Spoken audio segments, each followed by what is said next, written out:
नमस्कार, हमारा Bharat news channel में आपका स्वागत है। और 17 जनवरी 2025 दिन शुक्रवार पूस महीने के कृष्ण पक्ष की चतुर्दशी तिथि है। वैसे तो आज देश के कई राज्यों में सकट चौथ का व्रत किया जाता है, क्योंकि इस दिन माताएं अपने बच्चों की लंबी उम्र के लिए व्रत रखती हैं और चंद्रमा की पूजा भी करती हैं। लेकिन अब आइए जानते हैं बिहार के हर बड़ी खबरों को। गरीब छात्रों को बिहार सरकार करा रही है प्रतियोगी परीक्षा की तैयारी। बिहार सरकार के स्टडी किट योजना के पीछे सरकार की मंशा है कि छात्रों की आर्थिक मदद की जाए, जो गरीब परिवार से आते हैं और आर्थिक कमजोरी की वजह से वो प्रतियोगी परीक्षा की तैयारी नहीं कर पाते हैं। इस योजना के तहत 18 से 35 साल के छात्रों को प्रतियोगी परीक्षा की तैयारी के लिए सरकार की ओर से एक स्टडी किट दी जाएगी, जिसकी कीमत लगभग 5,000 बताई गई। इस स्टडी किट योजना के तहत बिहार सरकार की ओर से कुछ शर्तें भी रखी गई है, जिसके अनुसार प्रतियोगी परीक्षा की तैयारी करने वाले छात्र बिहार के अस्थायी निवासी होने चाहिए। वहीं छात्र की पारिवारिक वार्षिक आय 1 लाख या 80,000 से कम होनी चाहिए। नीतीश कुमार ने दिया किसानों को बड़ी खुशखबरी। बिहार सरकार ने रबी 2024-25 मौसम के लिए राज्य फसल सहायता योजना को मंजूरी देती है। कृषि विभाग की अधिसूचना संख्या 342 के तहत यह योजना राज्य के किसानों को विपरीत मौसम और अन्य आपदाओं से हुए फसल नुकसान पर राहत प्रदान करेगी। योजना का पूरा संचालन ऑनलाइन किया जाएगा और किसानों को 31 मार्च 2025 तक आवेदन कर देना होगा। नीतीश सरकार ने मुखिया का बढ़ा दिया पावर। बिहार में मुखिया राज्य सरकार के विभिन्न निर्णयों से लंबे अरसे से नाखुश चल रहे थे। दरअसल सरकार ने मुखिया के अधिकारों में कटौतियां भी की थी। जैसे पहले पंचायत सरकार भवन बनाने की जिम्मेदारी मुखिया और पंचायत सचिव को मिला था। बाद के वर्षों में मुखिया से यह जिम्मा वापस ले लिया गया और अब उस अधिकार को सरकार वापस करने का निर्णय ले चुकी है। विभागीय मंत्री केदार प्रसाद गुप्ता ने इसकी घोषणा की। जमीन मालिकों के लिए नीतीश सरकार की बड़ी खबर। सरकारी योजनाओं के लिए जमीन अधिग्रहण के बाद होने वाले विवाद से बचने के लिए राजस्व एवं भूमि सुधार विभाग ने नया निर्देश जारी किया है। विभाग के अपर मुख्य सचिव दीपक कुमार सिंह ने सभी प्रमंडलीय आयुक्तों, जिलाधिकारियों को पत्र लिख के कहा कि नए दिशा निर्देश के आधार पर भविष्य में जमीन अधिग्रहण की कार्रवाई करेंगे। पत्र के मुताबिक जमीन की प्रकृति के आधार पर मुआवजे का निर्धारण किया जाता है। आमतौर पर जमीन की प्रकृति खतियान के आधार पर तय की जाती है और खतियान 100 वर्षों से भी अधिक पुराना है तो उस आधार पर जमीन का प्रकृति निर्धारण उचित नहीं होगा। नीतीश कुमार ने खगड़िया को दिया 430 करोड़ रुपए का तोहफा। मुख्यमंत्री नीतीश कुमार प्रगति यात्रा के दौरान खगड़िया पहुंचे, जहां मुख्यमंत्री नीतीश कुमार ने 430 करोड़ की विभिन्न योजनाओं का उद्घाटन और शिलान्यास किया, जिसमें पशु आहार कारखाना का उद्घाटन, नगर सुरक्षा तटबंध और अलौली में लगभग 100 करोड़ की लागत से पुल निर्माण की आधारशिला रखी। मौके पर सीएम नीतीश कुमार के साथ डिप्टी सीएम सम्राट चौधरी और मंत्री अशोक चौधरी और विजय चौधरी भी मौजूद थे। प्रशांत किशोर का बड़ा दावा, अब अफसरों पे करेंगे केस। जनसुराज पार्टी के नेता प्रशांत किशोर ने अपना 15 दिन पुराना अनशन तोड़ दिया है। बिहार सरकार के अफसरों को क्रिमिनल रीट केस करने की उन्होंने धमकी भी दी है। पटना में 6 जनवरी को गांधी मैदान से अहले सुबह अपनी गिरफ्तारी से लेकर शाम रिहाई तक पुलिस हिरासत में रहे प्रशांत किशोर ने पटना में गंगा नदी किनारे अपने पार्टी के नए कैंप कार्यालय में मीडिया से बताते हुए उन्होंने बोला कि वो अफसरों को नहीं छोड़ेंगे, ये लोग तैयार रहें। प्रशांत किशोर ने कहा कि 6 जनवरी को जो हुआ उसके लिए पदाधिकारियों पर वो क्रिमिनल केस दाखिल करेंगे।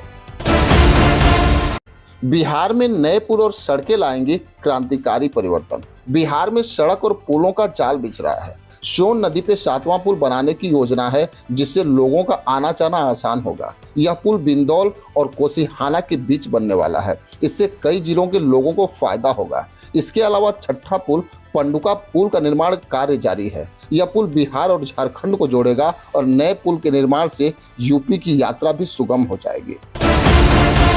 बिहार में बर्फीली हवाओं ने बढ़ाई ठिठुरन। हिमालय की ओर से आ रही बर्फीली हवाओं के कारण बिहार में ठिठुरन बढ़ गई है।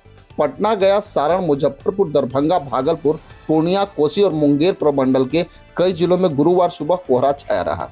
कई इलाकों में तो दृश्यता 50 मीटर से कम रही। इसका असर रेल और विमान सेवा पे भी पड़ा है और कई फ्लाइटें और ट्रेन लेट से बिहार पहुंच रही हैं। देश के नामी कोचिंग संस्थान का नामो निशान रातों रात गायब। देश के नामी संस्था जो बच्चों के भविष्य केवल संवारने का काम करती थी, इस संस्था के द्वारा आज बच्चों के भविष्य के साथ खिलवाड़ किया गया।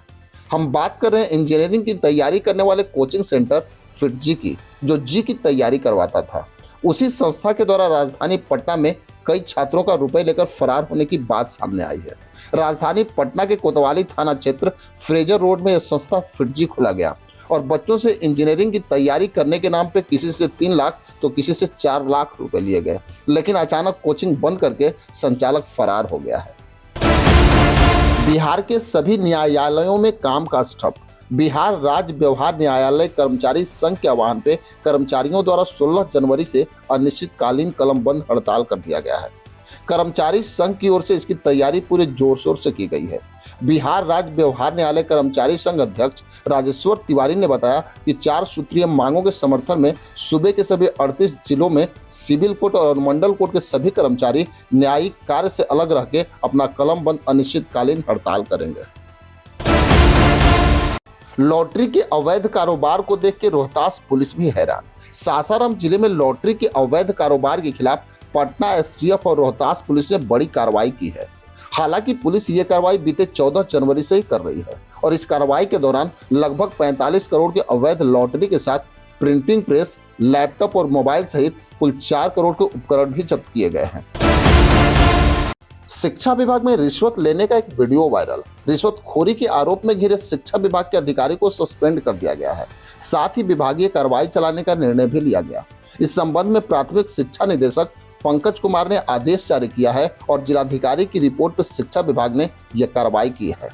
वैसे तो शिक्षा पदाधिकारी को रामगढ़वा के प्रखंड शिक्षा पदाधिकारी रामाधर पांडे के खिलाफ आरोप पत्र गठित कर अनुशासनिक कार्रवाई करने का आदेश दिया गया है। वीआईपी प्रमुख मुकेश सहनी ने नीतीश कुमार पर लगाए बड़े आरोप। मुकेश सहनी ने बिहार के मुख्यमंत्री के रूप में नीतीश कुमार के कार्यकाल की तीखी आलोचना की है।